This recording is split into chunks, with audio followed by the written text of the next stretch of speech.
No news only views. दोस्तों, आज हमारे साथ समाजवाद के ऐसी चिंतक, समाजवादी विचारधारा के चिंतक लोहिया जयप्रकाश नारायण मधुलिमये, इनके साथ जिनने अपने जीवन के बहुत से वर्ष बिताए, उनके आंदोलनों से जुड़े वे हैं रघु ठाकुर जी। हम आपका स्वागत करते हैं। नमस्कार गंगा भैया। रघु भाई, इस समय जो देश की स्थिति है, जैसे कि बात होती समाजवाद की बात करें या धर्मनिरपेक्षता की, अभी ये एक बड़ा मुद्दा आ गया है कि धर्मनिरपेक्षता और समाजवाद को खारिज करने जैसी स्थितियां बनाई जा देखिए, धर्मनिरपेक्षता और समाजवाद को खारिज करने की बात कुछ लोग कर रहे हैं, पर उनमें भी ये साहस नहीं है कि वे खुलकर उसको खारिज कर सकें।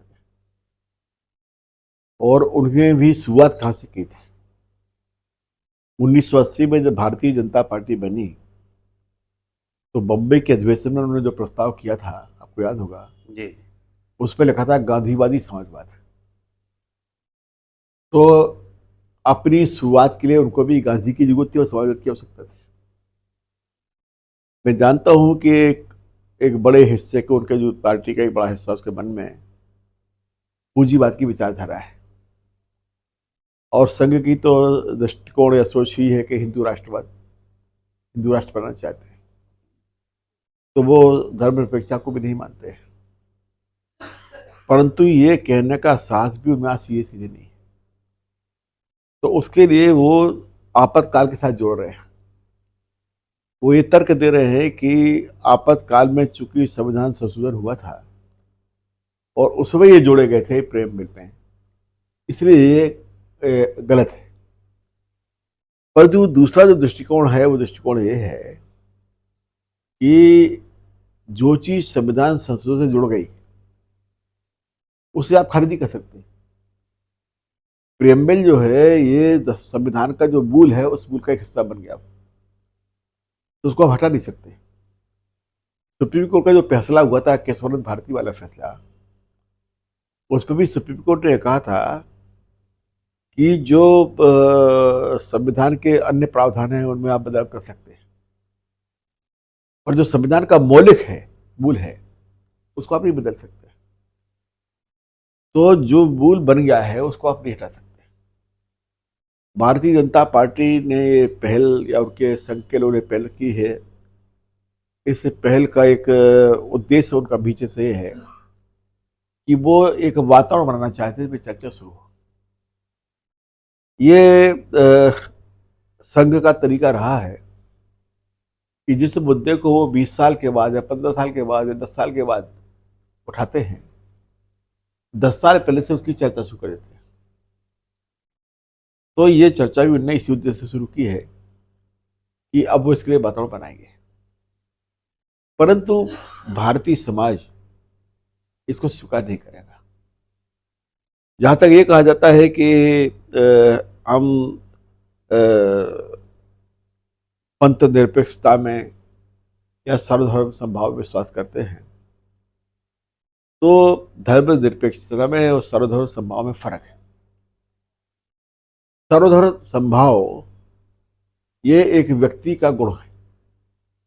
हम एक हिंदू धर्म को मान लीजिए मानते हैं, तो दूसरे धर्म के प्रति हमारी एक प्रकार की सम्मान रहे। परंतु सर्वधर्म समभाव यह क्या वास्तव में कभी किसी इंसान को संभव है? अब हमसे कोई पूछा था आप हिंदू क्यों हैं, और फिर हम पूछे आप मुसलमान क्यों नहीं है, तुम जो उत्तर देंगे, उत्तर क्या होगा? कहीं ना कहीं फर्क आएगा ना। तो सर्वधर्म समभाव ये शाब्दिक उपदेश है। धर्म निरपेक्षता के प्रावधान के दो पहलू हैं, दो हिस्से हैं।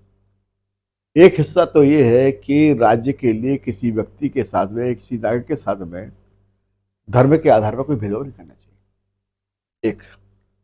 और दूसरा, हर व्यक्ति अपने धर्म को मानने के लिए स्वतंत्र है और दूसरे के लिए भी उसकी आज़ादी है, तो उसकी आज़ादी में दखल न करे। तो एक नागरिक का दायित्व है कि राष्ट्र की सरकार का दायित्व, व्यवस्था का दायित्व। इसलिए धर्म निरपेक्षता जो है ये ज़्यादा व्यापक अर्थ लिए हुए है। पर जो लोग ये प्रयास कर रहे हैं वो भूल रहे हैं कि उनका ये प्रयास सफल होने वाला नहीं है। और अब उनके धीरे धीरे जो विचार की सीमा है वो वहाँ पे पहुँच चुकी है, जो सीड्स है, तो अब वहाँ से पतन की शुरुआत होने वाली है। निश्चित है कि धर्मनिरपेक्षता एक व्यापक शब्द है, उसकी व्यापक उसकी परिभाषाएं हैं। और रघु भाई, अभी वर्तमान में जिस तरीके से देश का राजनीतिक माहौल है, जिसमें जो जिन पर हमें भरोसा होता है, आम जनता को जिन पे भरोसा होता है, वो संस्थाएं इस समय विवादों में। जो संस्थाएं विवादों में हैं उसमें भी दोनों तरफ के कारण मैं देखता हूँ। एक तो ये है कि कोई भी संस्था हो, संवैधानिक हो, उस संस्था का मनोनयन नियुक्ति कौन करेगा? वो तो करने वाली सरकार ही होती है।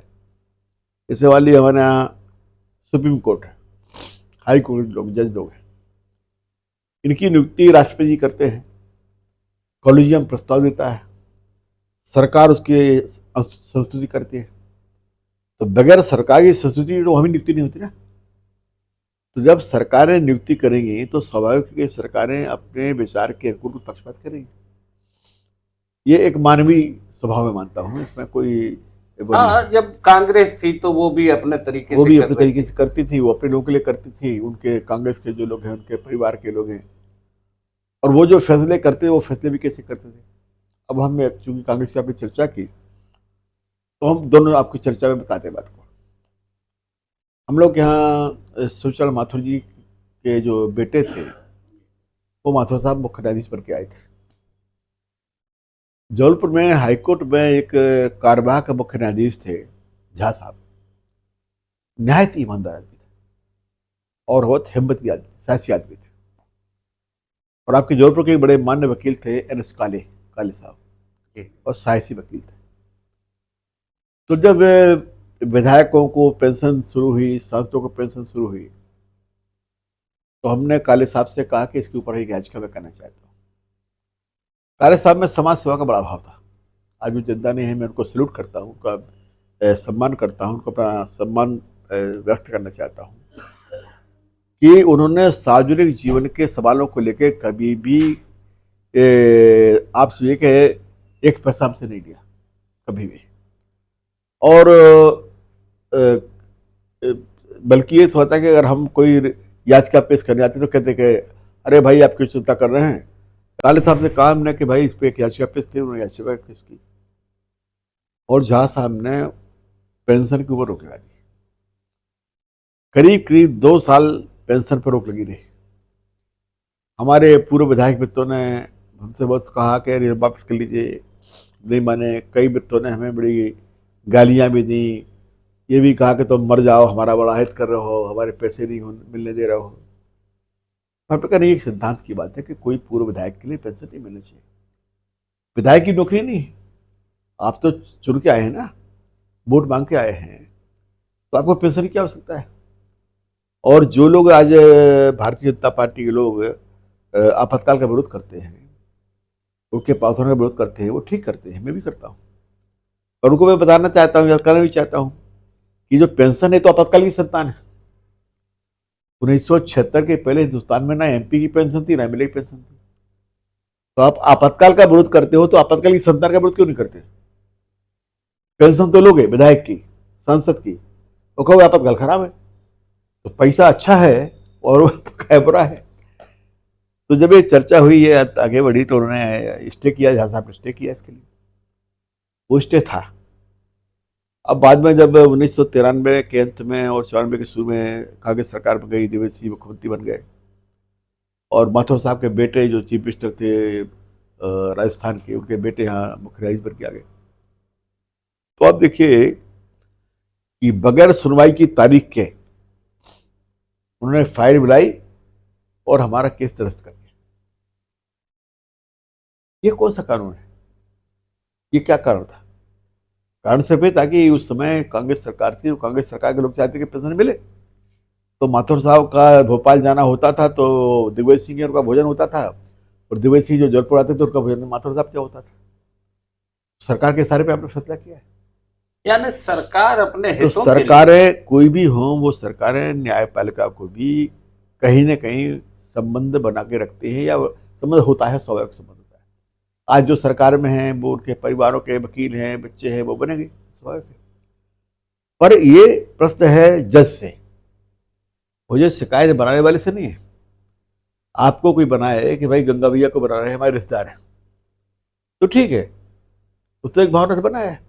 अब आपके ऊपर एक कसौटी है कि आप अपनी कलम का फैसला कहां करेंगे। तो एक जब आप जज बनते हैं और आप जब शपथ लेते हैं, जो शपथ क्या लेते हैं कि मैं संविधान का पालन करूंगा और निष्पक्ष रहूंगा, तो आपको फिर किसी दल की प्रति निष्ठा या व्यक्ति प्रति निष्ठा उससे आपकी नहीं होनी चाहिए। दूसरा तो एक बड़ी दुखद बात है कि विचार की निष्ठा तो छोड़िए, अब तो जो हालत है, उस हालत में कितने जजों को मैं जानता हूं व्यक्तिगत तौर पर जो महाभ्रष्ट है। अब आप अन्यथा नहीं, आपको जबलपुर के जज थे पाठक साहब, आजकल जजों ने एक नया तरीका निकाल दिया है कि उनके एक अनुकूल वकील होते हैं, उनका प्रचार हो जाता है कि सही उनके वकील साहब हैं खास है। आप उन वकील के माध्यम से आइए, तो जो फीस वो लेते हैं उस फीस पे जज साहब का हिस्सा होता है। ये चलन चल रहा है, ये जुडिशरी का हाल है। पाठक साहब जब थे तो उनके भी बड़े फेवरेट वकील थे। हमने होमगार्ड की याचिका दायर की, हाईकोर्ट में याचिका हुई, सुनवाई हुई, काले साहब हमारे वकील थे, मैं उधर मौजूद था। सुनवाई की आखिरी दिन पाठक साहब ने डैश पर बैठ के पूछा हमारे काले साहब से, वकील साहब से, कि वकील साहब कितने लोग हैं होमगार्ड ने? कहा साहब करीब 40,000 लोग हैं। तब तक वो बड़ी फीस बड़ी होगी, ये बोला डैश पर बैठ के। तो काले साहब ने कहा कि सर, ये रघु ठाकुर जी समाज सेवी आदमी हैं, इनका आंदोलन है, ये लड़ रहे हैं उनके लिए, जेल जा रहे हैं। इससे पूछे मैंने 1 रुपया फीस नहीं ली। वो बात भी सही थी कि काले साहब ने हमसे कभी 1 रुपया फीस नहीं ली। हम होमगार्ड के लोग थे, लड़ रहे थे बेचारे, 700 लोग निकाल दिए गए थे, कहाँ से कोई पैसे देता। और जज साहब ने जब उन्होंने कहा तो अगले दिन फैसला कर दिया कि ये केस ट्रिब्यूनल में भेजा जाए। अब ट्रिब्यूनल किसके लिए बनती है? ट्रिब्यूनल बनती है सरकारी कर्मचारियों के लिए। जब सरकार कह रही है कि होमगार्ड सरकारी कर्मचारी है ही नहीं, तो ट्रिब्यूनल में क्यों भेजा जाए? वो ट्रिब्यूनल उस समय बनी भी नहीं थी, अखबार में खबर आई थी कि ट्रिब्यूनल बनने वाली है, तो हमारे केस को भेज दिया गया ट्रिब्यूनल में। सब दुर्भाग्य से वही पाठक साहब बन गए ट्रिब्यूनल के चेयरमैन। फिर उनका मामला आया, फिर उन्होंने फैसला नहीं किया। यानी इस प्रकार की स्थिति आपको बताया गंगा भैया कि अंत में एक दिन दुखी होकर हमने जुलूस लेके गए। उस समय जरा सक्रियता जबलपुर ज्यादा थी, आप लोग जरा हम लोग ज्यादा सहयोग करते थे, तो उनके चैम्बर में जाके और उनके डायस पर कोर्ट बैठे थे, हमने उनके कोर्ट में जाके उनके लिए बहुत नारे लगाए, मुर्दाबाद बोले, चोर हो भ्रष्ट हो, पर सर झुका के बैठे, सब नहीं बोले। फिर बाद में एक दिन हमको उन्होंने खबर भेजी नाटी शर्मा के माध्यम से, नाटी शर्मा के रिश्तेदार भी लगते थे कहीं से, कि रघु जी से मिलना है। तो नाटी शर्मा ने हमसे कहा, तो हमने कहा ठीक है भाई, हम तो चलो मिले उनसे। बोले वो काले साहब का जरा है कि बड़ी कामवानी कठोर रहती है, तो आप कोई और वकील कर लीजिए। तो अपने धर्माधिकारी कर लेते। अब देखो, हमें तो वकील वो चाहिए था जो हमसे पैसा ले, हमारे पास पैसा था नहीं, आप जानते हैं। अब आप देख लीजिए, माने एक ही वकील है जो हमारा दलाल है, वहां आप जाइए, वहां जाइए तो पैसा। तो हमने धर्माधिकारी साहब से कहा, आज बेचारे जिंदा नहीं है सोन धर्माधिकारी जी, उन्होंने कहा कोई बात नहीं, मैं लूंगा। उन्होंने सोन गग्गले जी, उनके 100 जूनियर थे, कहा कि वो फाइल करो वकालतनामा, और उन्होंने लगा दिया। बोले मैं चल के वो करूंगा।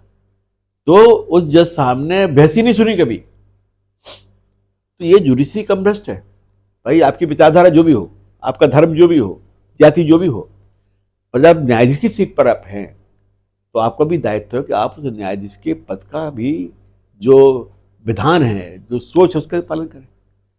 तो गिरावट दोनों तरफ है, गिरावट इन लोगों भी काफी है, और अब इसका लाभ सरकार उठा रही है, सरकार उसका इस्तेमाल करती है। दूसरा क्या किया है सरकार ने कि कई दुकानें खोल दी। अब उनको मैं दुकान नहीं कहता हूं, जैसे मान लिया कि मानवाधिकार आयोग, प्रेस काउंसिल ऑफ इंडिया है, और आपके और कई कमीशन वगैरह है, चल रहा है। हाँ, वो एंटी करप्शन वाला भी तमाम है, खोल तमाम, दिया। हाँ। अब क्या होता है कि इसमें जो प्रावधान किए हैं, उसमें प्रावधान ये है कि केंद्र के जो ये संस्थान होंगे इनमें रिटायर्ड सुप्रीम कोर्ट का जज या मुख्य रईस होगा, जो राज्य के होंगे उस पर रिटायर्ड हाईकोर्ट का जज या हाईकोर्ट का मुख्य न्यायाधीश होगा। तो अब जो मुख्य न्यायाधीश है वो ये दिख रहा है कि यहाँ 65 साल की उम्र या 70 साल की उम्र जब हो जाएगी तो फिर कार कहाँ रहेगी, बंगला कहाँ रहेगा, नौकर कहाँ रहेगा। तो वो फिर उस दुकान की ओर देखता है कि अब हमको वहां जाना है। तो बगैर कहीं सेवा कर रहा सरकार की, गुलामी करने के लिए तैयार है। सरकारें दबाव डाले, परंतु न्यायाधीश का कर्तव्य है कि उसका मुकाबला करे। जस्टिस जगमोहन लाल सिन्हा थे, इलाहाबाद हाईकोर्ट के जज थे। सिन्हा साहब ने श्रीमती इंदिरा गांधी के खिलाफ फैसला दिया। उनके पास खबर भेजी गई थी कि हम आपको सुप्रीम कोर्ट में प्रमोट कर देंगे। उन्होंने उनको खबर भेजी गई थी कि आपको जो चाहिए वो आपको देने को तैयार है। उन्होंने और उस जमाने में श्रीमती गांधी के खिलाफ फैसला देना कोई मामूली साहस का काम नहीं था। उन्होंने फैसला दिया। उस फैसले के बाद में उनको कितना अपमानित होना पड़ा। उनका वहां से ट्रांसफर किया गया, उनको वहां से हटाया गया और छोटे से स्थान में भेजा गया। परंतु वो था न्यायाधीश। उसने कहा कि हम अपने पद की गरिमा के लिए कोई भी अपमान, कोई भी पीड़ा सहने को तैयार हो। तो ऐसे भी न्यायाधीश हुए हैं जिन्होंने अपने पद की रक्षा के लिए, पद की गरिमा की रक्षा के त्याग किया है। पर अगर आपके पास में ये रहेगा कि नहीं हमें तो भाई अग्नि संस्था चाहिए। एक हमारे यहाँ मानव अधिकार आयोग के चेयरमैन साहब थे, सुप्रीम कोर्ट जज थे, अब नाम मैं नहीं ले रहा हूं उनका। इधर हम उससे मिलने गए तो वो बैठे थे। आप समझिए कि 30 मिनट में क्या बैठा हूँ, 30 मिनट 6 बार उन्होंने अपने पीओ को बुला के पूछा अपना बजट तो पूरा मंजूर होगा कि नहीं हो गया।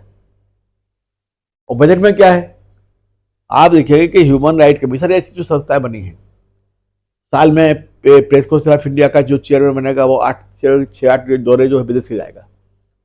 विदेश में साहब यहाँ पे सेमिनार हो जाएगी, ह्यूमन राइट पे सेमिनार हो जाएगी। अरे तुम हिंदुस्तान में तो कोई ह्यूमन राइट बचा नहीं रहे हो। आप हमको बताइए कि क्या हिंदुस्तान का मानव अधिकार आयोग आज की तारीख तक किसी के मानव अधिकार को बचा पाया?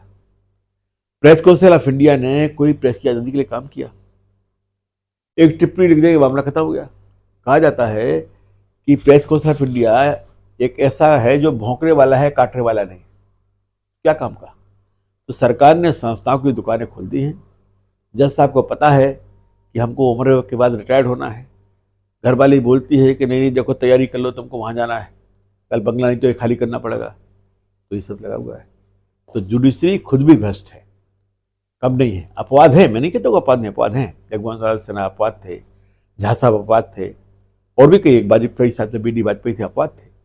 हैं, ऐसा नहीं कि लोग नहीं हैं, परंतु मोटा मोटी तौर पर जैसा सियासत भ्रष्ट हो गई है, ऐसी जुडिशरी भ्रष्ट हो गई है, ऐसी संसद भ्रष्ट हो गई है, ऐसे मीडिया भ्रष्ट हो गया है।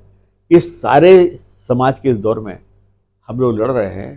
तो आप समझिए कि हम तो आंधी के खिलाफ तर्क लगा रहे हैं।